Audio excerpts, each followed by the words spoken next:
যে স্বাধীন বাংলাদেশে আপনি আজ দাঁড়িয়ে আছেন সেটা কি শুধু একটা ঘোষণা দিয়ে এসেছে নাকি লাখো প্রাণের বিনিময়ে অর্জিত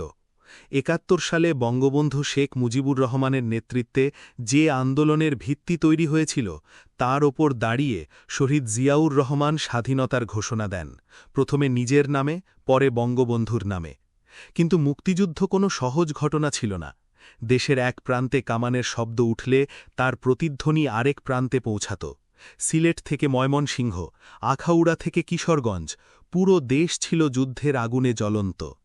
১১টি সেক্টরে ভাগ হয়ে বীর মুক্তিযোদ্ধারা লড়েছেন খালেদ মোশাররফ কর্নেল তাহেরদের মতো নেতারা জীবন বাজি রেখে যুদ্ধ করেছেন আন্তর্জাতিকভাবেও এই যুদ্ধ ছিল গুরুত্বপূর্ণ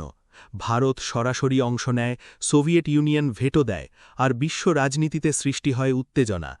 তবুও আজ কেউ কেউ বলে ৭১ নাকি যুদ্ধ হয়নি শুধু গণ্ডগোল হয়েছিল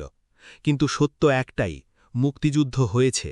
৩০ লক্ষ মানুষ শহীদ হয়েছে এই স্বাধীনতা রক্তে কেনা